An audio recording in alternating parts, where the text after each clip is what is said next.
our mission was to be first on the ground to secure the oil fields to stop Saddam Hussein from setting light to the oil fields and causing an ecological disaster like he did in the first Gulf War in 1991. And that the Marines were chosen to be first on the ground, not just the Marines, but my unit, not just my unit, but my company. So we were the first 150 out of a third of 1 million troops from 18 different coalition nations that were going on the ground. And, you know, the idea that was 100 and odd Marines from Charlie Company was split into 3 helicopters, 3 Chinooks, the ones with the double rotors. Right.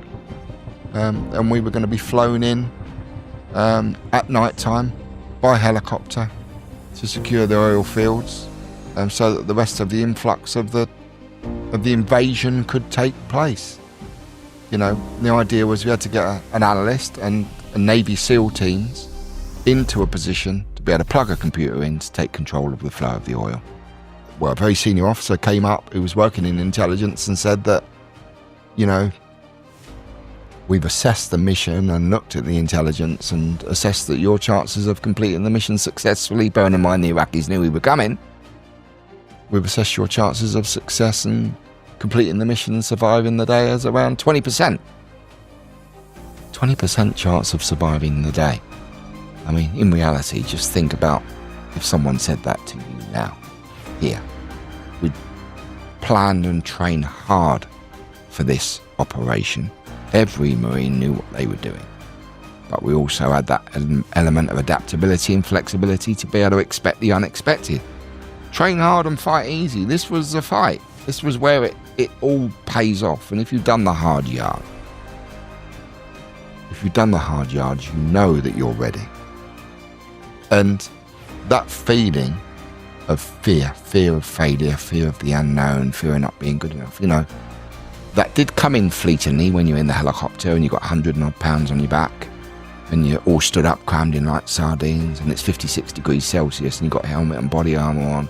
You're going into Operation Certain Death, hopefully avoiding any surface-to-air missiles that's going to seriously ruin your day. The whole pressure of all that, it's probably a similar type of pressure that Gareth Southgate's footballers will feel when they put that football down on a penalty spot. Okay. Hundreds of millions of people watching.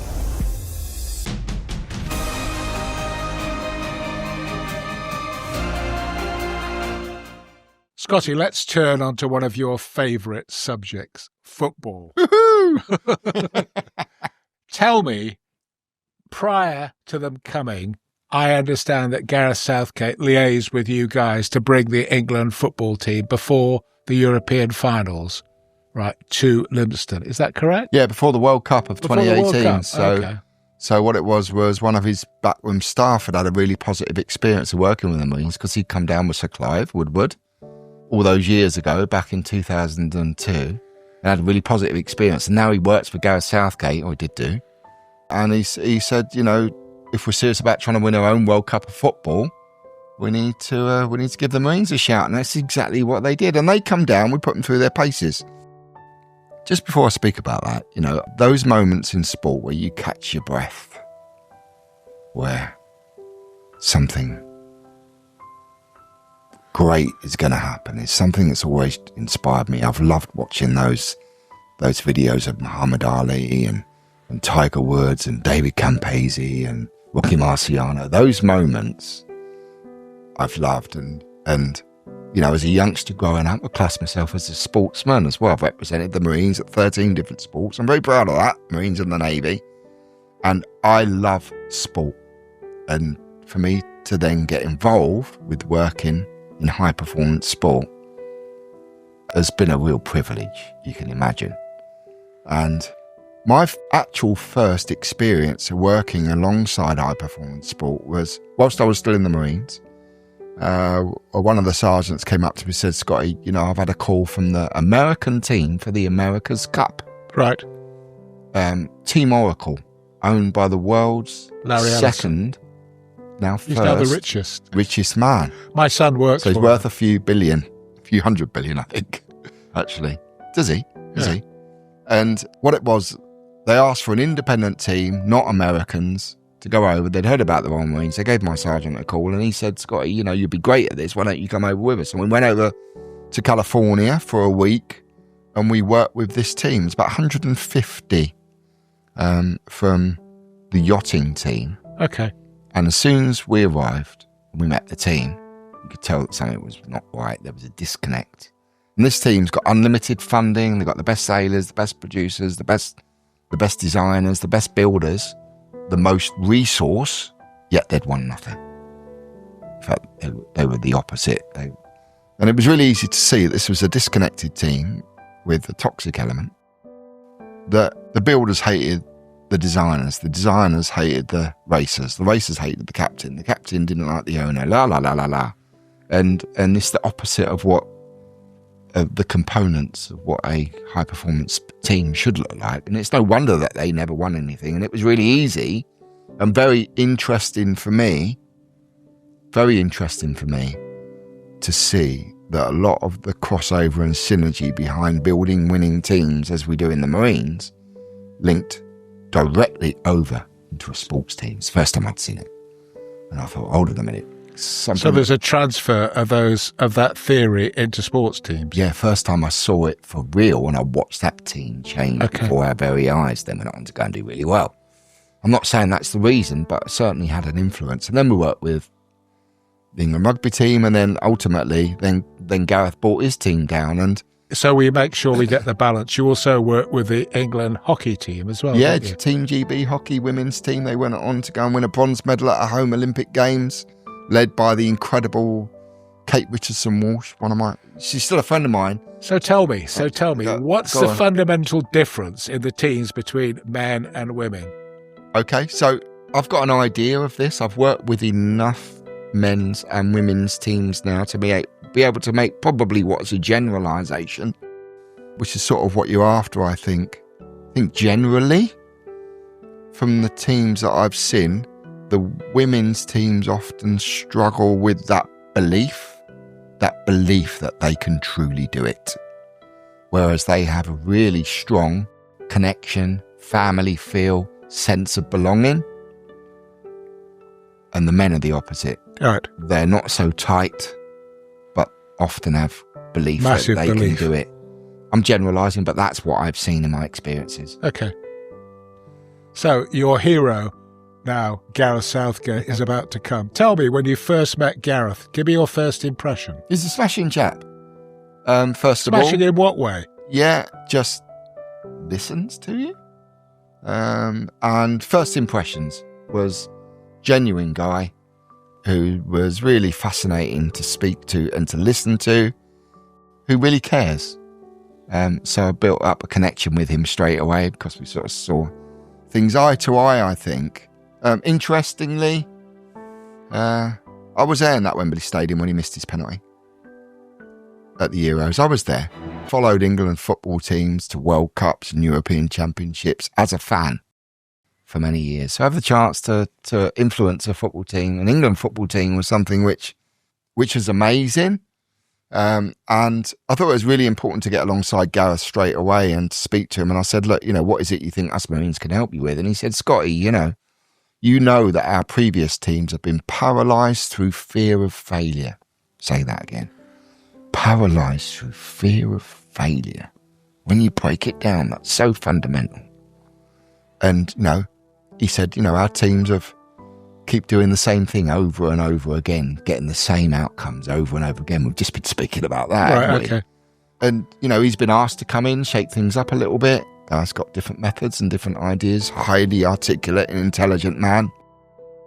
He realised, as the FA, I suspect, that something's got to change. And ultimately, that was probably the central DNA, the mindset and the culture of the team, whereby, it was obvious that previous iterations of that team, whilst they had golden generations of individual football stars, they didn't seem to have that ability, to have that togetherness, to come together, to collectively reach those level of performance which we demand.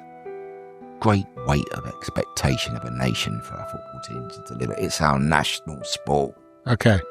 So you, as a football fan, watch this ragtag and bobtail group arrive. That's your description. But they're all different guys, but these are professionals and they're earning a lot of money. Yeah, money's irrelevant. Irrelevant. Yeah, it's got to be. Okay. Yeah, they've got to want to be there, selected for the nation. All I can go back to, Scotty, is pictures of you rescuing Gareth Southgate out of a dip as he's just come through a tunnel. You've got to give Gareth and his players and the staff some credit. You know, those young footballers, you know, some of which are only 19 years old, been selected for England, you know, they're in a position where most young boys would want to be. Right, you know, how many young people have we got? I don't know, 10 million, say, in the country. That's a bit random guess. Of which half are lads. You know, there's millions of people that would want to be in the position that they are. These are the ones that have actually got there. They've made a sense of sacrifice. Some would call it choice and not sacrifice, like Sir Clive. And they've made a choice that they want to become professional sports people. And they've reached the pinnacle of that. You have to give them some credit. They get some bad press, footballers, you know, mostly due to the media, where, you know, I hear them described as overpaid prima donnas of the night. You made a comment about how much they're paid and stuff like that. Well, putting all that to one side, having met many, many England footballers, they have an aspiration to bring home a trophy for England, just like the England rugby team did, just like the GB hockey women did, winning the Olympic Games in 2016 in Rio. This team wants to do the same. They're hungry. They're so hungry, and that's a great place to start. And Gareth as a leader, you know, he's an interesting leader. Because we have leaders at every level that we've already spoken about in the Marines. Well, their aspiration was to have the same, not just have off-the-pitch leaders. They understood the benefits of having on-the-pitch leaders as well. And Gareth Southgate, he's studied the best teams like Arsenal that had leaders all over the pitch. He's been to see the England rugby team who had Martin Johnson, Lawrence Dallaglio, and all the other leaders you could tell me on that rugby pitch as well. It was fascinating to see how Gareth was trying to go about giving his team. I'm interested by this bit to do with Gareth as a person, okay, and the sort of layers below him in terms of what was actually going on. And actually, you use that in the Marines about having corps and corporals and people who lead teams. So you start with an individual, you work up in groups, and then you have somebody who becomes their leader. And actually, interesting enough, in the work that I do, I found affecting change in organisations is about not what the top does, because the top have got that ambition anyway, but it's being able to empower those people lower down the organisation to be the leaders of that change. Exactly right. Talk about leaders, listening. So some of those skills were coming out. Gareth wanted to really work on the leadership group within the players as well. So there were certain players there that didn't have hardly any leadership experience, but were showing leadership potential and qualities that Gareth wanted to harness for the goodness of the team. Okay. And, you know, we'd work with Gareth during that time and explain that irrelevant of what level of leadership you're at. I mean, I had 12 promotions, I think, during my time in the Marines. Irrelevant of which level you're at, you need the ability to be able to link up to your direct boss, hopefully with an open door policy, and they listen. You also need the abilities to be able to support down to the people who you have the privilege to lead. Can I just let me finish this bit? Go on. Also, then you've got a bit about what you drive within that organisation. Drive the standards. Be the standard that everybody aspires to be. And then you've got the represent outwards bit. Represent those standards and qualities and values and culture to anybody who's listening, who in their case, there's tens of millions of people. The media scrutiny is off the scale for them. Different to the rugby team. This is different. And that pressure and the expectations of a weight of a nation all culminates in they need leaders at every level to be able to support each other through. Can I just take a public recognition for a moment? I know I interrupted you almost.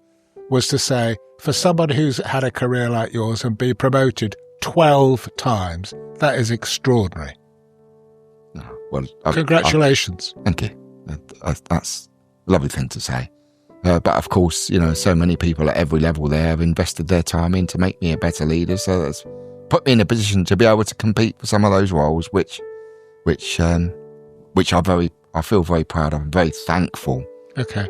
To the Marines for. So let's go back to the football team, who you put them through it a lot. It wasn't just me. There's a load of other Marines as well. There was a select group of us who did so.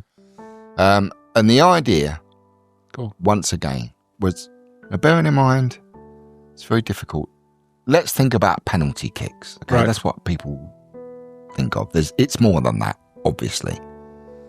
But, I think penalty kick highlights nicely that moment of immense pressure, that moment of being in a helicopter with the Marines on an Operation Certain Death, and the pressures that's involved in that, and how you overcome, how you deal with that, how you put that pressure aside, that fear of failure I talked about with the team, fear of not being good enough, fear of letting your team down. That fear can be a blanket that comes over you. And what happens is 19-year-old kids, and they are, to have a penalty spot, a football in a penalty spot, and that fear come and wrap over them, where they feel like there's 100 million people hoping that they miss.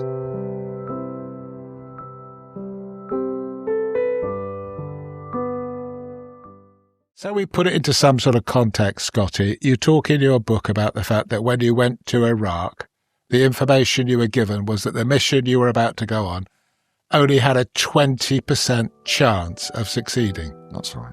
And you talk about failure. So you're flying in a helicopter. Please describe that. Talk to us about it. You're in a helicopter. I remember from when you talked in Exmo, you're hanging on. The noise is incredible. Yeah, it is, yeah. Our mission was to be first on the ground to secure the oil fields to stop Saddam Hussein from setting light to the oil fields and causing an ecological disaster like he did in the first Gulf War in 1991. And the Marines were chosen to be first on the ground, not just the Marines, but my unit, not just my unit, but my company. So we were the first 150 out of a third of 1 million troops from 18 different coalition nations that were going on the ground. And, the idea that was 100 and odd Marines from Charlie Company was split into 3 helicopters, 3 Chinooks, the ones with the double rotors. Right. And we were going to be flown in at night time by helicopter to secure the oil fields, so that the rest of the influx of the invasion could take place. The idea was we had to get an analyst and a Navy SEAL teams into a position to be able to plug a computer in to take control of the flow of the oil. A very senior RAF, a very senior officer came up who was working in intelligence and said that, we've assessed the mission and looked at the intelligence and assessed that your chances of completing the mission successfully, bearing in mind the Iraqis knew we were coming, we've assessed your chances of success and completing the mission and surviving the day as around 20%. 20% chance of surviving the day. I mean, in reality, just think about if someone said that to you now, here. You didn't share it, or though, those did you? Watching at home. I didn't see any point. What's the point in saying to my lads, 80% chance you're going to die today? They already knew the risks. We planned and trained hard for this operation. Every Marine knew what they were doing. But we also had that element of adaptability and flexibility to be able to expect the unexpected. Train hard and fight easy. This was the fight. This was where it all pays off. And if you've done the hard yards, you know that you're ready. And that feeling of fear of failure, fear of the unknown, fear of not being good enough, that did come in fleetingly when you're in the helicopter and you've got 100 and odd pounds on your back and you're all stood up, crammed in like sardines, and it's 56 degrees Celsius and you've got helmet and body armour on. And you're going into Operation Certain Death, hopefully avoiding any surface-to-air missiles that's going to seriously ruin your day. The whole pressure of all that, it's probably a similar type of pressure that Gareth Southgate's footballers will feel when they put that football down on a penalty spot. Okay. Hundreds of millions of people watching it. Okay. And actually, that was adopted by the England rugby team So when they started a game, they talk about jumping out of a helicopter. That became their mantra. Added some perspective. And the consequences of failure, of course, of Gareth missing his penalty in 1996 and his team not putting in the performance that they want to and not winning the game. Consequence of failure is that, they're going to be plastered all over the front page of the Sun with a hanging effigy like David Beckham had back in 1998. Something that's real, but then there's perspective. What's the consequences of failure for me or my team? Are the death or injury of the Marines I have the privilege to command. So we help to add some perspective around fear and pressure and performance, and ultimately what that materialises in. So Gareth was keen that all of the England football team came down. Now, do you know there's 55 members of the England football team? Incredible. Because they've got analysts and psychologists and doctors and physios and kit men. Right. And guys like that they're all coming down to Limpstone. Okay. All of them. Because he knew that irrelevant of what they do within the organisation, he wanted them to feel valued, that the person who irons the kit is just as important as Harry Kane scoring hat-tricks on a football field. Okay. He wanted to forge that ring of steel that I spoke about earlier on. And the only way you do that is everybody's coming. We're all going to come out, go into a very unusual, strange environment where we're all going to feel that same pressure. We're going to let the Marines apply a little bit, turn up the heat, 2 or 3 out of 10 compared to what we put our young Marines through, but that's enough for them. And then we give them some things they need to do, and then they overcome together. The great example and the moment that I remember, heard of a footballer called Jermaine Defoe? Yeah, I have, yeah. Okay, used to play for Spurs amongst other teams. Wonderful young man, by the way. Very experienced footballer. He wasn't actually selected for the World Cup that year, but he was part of the build-up squads, and a top-class footballer and a top man as well. Lovely young fella. And anyway, as part of doing the endurance course up on our Woodbury Common, where they're going through the different tunnels and stuff, they come down to the sheep dip. Now, the sheep dip's the one that we sometimes have refusals on. Yeah. That's the one that's fully submerged in deep, murky water. You can't even see the tunnel because it's underneath. And the idea is that one of the PTIs, one of my colleagues, will grab one of the England players, they'll put them down into the water, put them through the tunnel, which is just long enough so that you can't reach the end and pull yourself out. It's just wide enough so that you couldn't swim in it. Ultimately, when you're put in that underwater tunnel, there's no way out. And if someone doesn't pull you out, you will die. So as we're going down towards that, we apply a bit of pressure. Right, here it comes, fellas. Here's your chance to shine. Just remember, work as a team and stuff. You'll get through this together. And we big it up a little bit. It's actually a very simple obstacle, but mentally this can get the better of some people. And as we started going down, a few of the players, I started hearing those little murmurs of discontent. I've heard it before, many times in our recruits. The words "I can't" started to come out. I don't think I can do this. I can't do this. Senior player, Jermaine Defoe, he was saying that as we were running down. I said, "You'll be all right." He's like, "Scotty, can't do it. I don't do water. I'm not going under that. I'm not doing it." Then 2 or 3 of the other players were then behind him. And I thought, if we've got to get him through, you get the senior experienced player through, the rest are going to follow. So you've always got the players that are always going to do it no matter what. Your Harry Kanes, your Jordan Hendersons, they're straight through. Gareth, first man in, no problem. But then you've got your dissenters at the back. Right? But we've got to get all 55 through. We've got to do it. And we will. So, as the first few go in, there's always those that stay at the back, just trying to keep out of the way. Perhaps Scotty will forget about me. Wishful thinking more than anything else, which has never happened, obviously. When it comes to Jermaine Defoe's turn, so it's head shaking, all the body shaking. I'm like, look, just stand in the other end of the pool for a minute, next to one of my PTIs. I said, look, looked him in the eye. Jermaine, do you trust me? And he's like, Scotty, I've only known you 24 hours, but yeah, I do trust you. I said, well, what you now need to do is to trust me. Put your life in my hands. I will not let you down. Okay. Said to my Marine PT, right, okay, I'm ready. Gets down on his knees, feels where the underwater tunnel is, goes underneath. Ready? Gets shunted through. As he does so, I've then got his hand here, reaching all the way down the tunnel. So I've got him. Then you do the count. 1,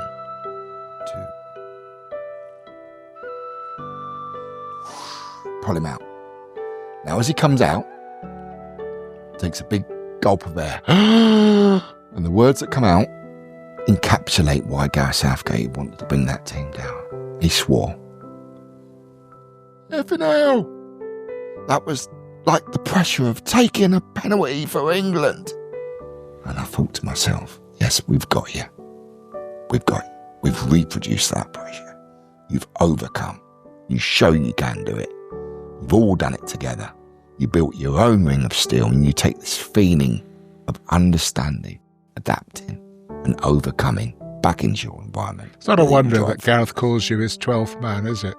Well, we hadn't done a limited amount of work with them, and the rest of it they did themselves. I mean, I've subsequently been up to St George's Park many times, and the amount of work that team and many others put into it is incredible, and the credit definitely all goes to them, without doubt.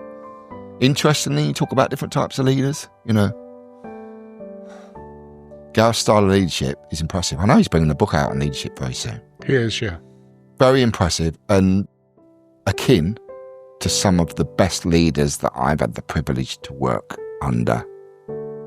Interestingly, Gareth's team, if they don't do very well, if they don't win, he'll be the first person going out doing all the interviews, and he'll say, you would have seen it. That's down on me. I chose the team. I chose the tactics. It's on me. Take the pressure off. I'll take the flak. Yeah.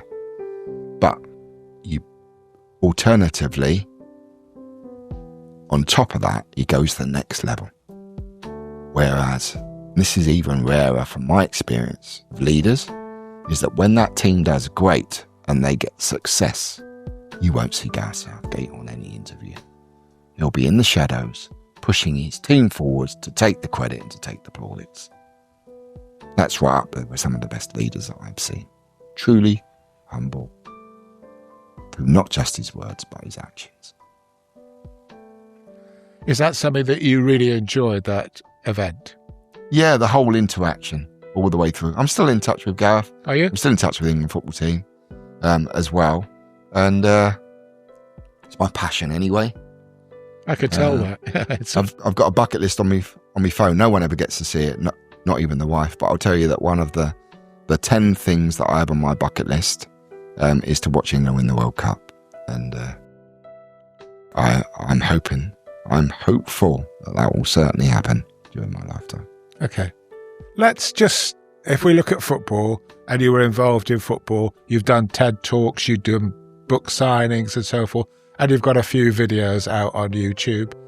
Right, in terms of that, can I just ask you, because I'm sat here listening to you thinking, how do you transfer this and make this really, really effective? I'm incredibly impressed, for example, that Exeter Chiefs come down to Lympstone. I mean, they're only just up the road. They come down to Lympstone, and I watched them doing a session with all the PTIs and so forth. And I thought, oh, that's pretty impressive. And it was impressive to watch. But also, it might be quite interesting, and I hope I get a chance, and here's an open invitation which I can issue publicly now, to Rob Baxter to come and talk to us, because Rob Baxter is also quite an interesting guy. He doesn't know this, but I refereed him. Okay, did you? I refereed him in a John Player Cup game. Right. And I'm saying John Player because that competition doesn't exist anymore. I came down to Exeter, and I still remember it incredibly well, with what was the Greyhound track round the outside of the pitch. Fantastic. Right, so an open invitation to Rob Baxter, because I'd love to talk to Rob about what he's done, because it is a real challenge. I think the pressure on those guys is phenomenal. Yeah, it is immense, and it's something that's real. as well as certainly real for them in regards of their perception of different circumstances. You know, the Marines have got a very strong reputation worldwide for building world-class teams. And oftentimes it's wonderful to be in a position and a real privilege to be in a position to be able to, to tease out some of those lessons, some of those experiences that I've had, and then to be able to take a step back and work out the crossover and the synergy behind what some of those experiences might mean for other people and other teams and different organisations across every industry. And that's the central hub of the work that I do now. I love every second of it because I get to meet real people.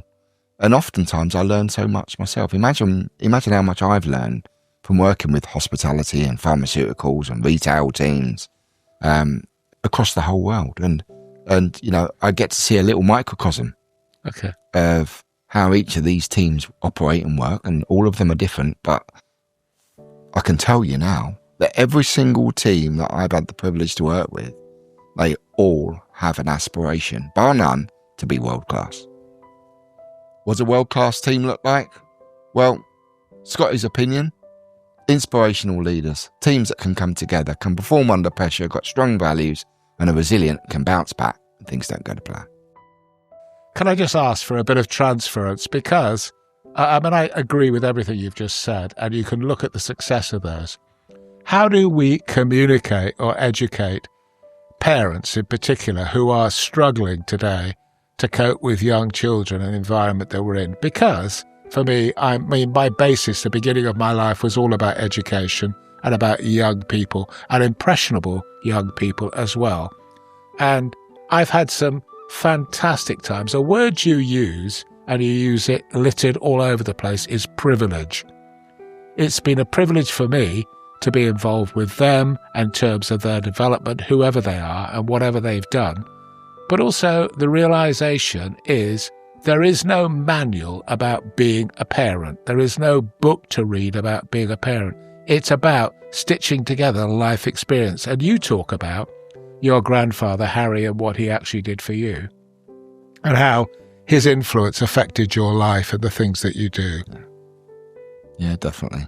I mean, it is one of the reasons I wrote the book. The main one was as a legacy, I suppose, so that one of my great-great-grandchildren might pick up the book one day and say, didn't Grandad Scotty do something once? And it keeps the memory alive. But I actually, I did write the book with parents and teachers and leaders and people in mind, to hopefully give a little bit of a guide that, irrelevant of what cards you're dealt or whatever background you come from, that there's always hope. And from hope can come a whole host of qualities whereby, there's no lottery win. Forget it. You got to put the hard work in. This young black kid from South London, no chance in life whatsoever, who was destined for a life of crime. I've been in 90 countries around the world. I've trained European, world and Olympic champions, broken a world record, carried the Olympic flag at London 2012. I've talked about your world record, which was in speed marching. Yeah. Incredible. Received a national award, dined in Buckingham Palace with the Queen. Right. And now global motivational speaker. I had a terrible, debilitating stutter as a child. And now I'm a global motivational speaker. I mean, the only reason I say any of that is firstly because of all the people that have invested all their time and effort into me to help me to grow, to make me what I am. And secondly, to show that somebody like me, with no chance, can do some of these things. And surely there's hope for our young people to be able to fulfill their own impossible dreams. I guess, actually, I kind of almost don't want to do this, but I have to ask you anyway. Have you had to live with disappointments? Live with disappointment. I've had disappointments. You have? Yeah, but it's not what happens, it's what you do next that really matters. And, disappointments or failures or whatever you want to term them as, challenges, maybe, every challenge is there to be overcome. Something the Marines taught me from a very early age. Don't accept the position that you might find yourself in. Do something about it. You spoke about in your book, the only person that can affect change is yourself. I tell you what, just as a point of admiration, which I quite happily will make public, is I've watched Freddie Flintoff, who's a big lad. And he grew through all sorts of challenges in his life. But when I watch him on television now, he does something that's quite unique. He recognises by shouting at, by berating, by threatening these kids that he's got, whose behaviour is appalling at times. It's not going to change. It will only change when Freddie changes his behaviour. And he's a great, great listener. Yeah. I look forward to watching that. It's a fantastic series, and it's interesting to watch how people become so angry and so frustrated. And I think there's a misconception about the Marines. They think it's about people being in your face, shouting at you all the time, and it's not that world at all. It's the polar opposite to that. Correct. We're thinking men soldiers. We guide and nurture and support. Some people's perception, if they'd not met a Marine before, might be, Scotty's got great muscles, he could do 1 million press-ups, and they'll be in your face and shouting. It's the opposite of that. Guide, nurture, support, develop, help other people to grow in life. Not the Marines, life. Hopefully that will help them along their journey. I think it's pervaded every minute of this conversation, Scotty, and you've been amazing. Pleasure. Thanks for inviting me along. No, thank you. Okay. And I've enjoyed chatting with you too. We've got something to do before we go, which is, and often I hear people say this, is that when they do something, it requires other people to help and support them. And we've got a guy called Ethan who's sat here, who actually is going to take it all and put it all together. Yeah. Who's at quite a change. And excuse me if I feel emotional, but I do. I've had the privilege to meet Ethan today. Mate, I wish you all the very best. Okay? I can see great potential in you, young man. And I'm sure that through hard work and endeavour, building your own qualities and values in your life, that you're going to be a great success. You're lucky to have a mentor here by your side, someone who actually cares about you, who doesn't want anything from you, I'm sure. And if you get somebody in your life like that, like I had my granddad, then you'll be able to achieve great things. Pleasure to meet you too, young man. New house. Yeah. In this relationship. So I bought you a gift and you have to come out here and take it. Okay. Please. Yeah, sure.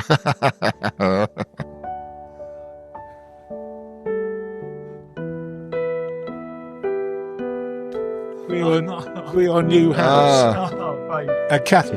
Thank you. Oh, thank you. That's a pleasure. Thank you. You can't live without that. And all the very best, young man.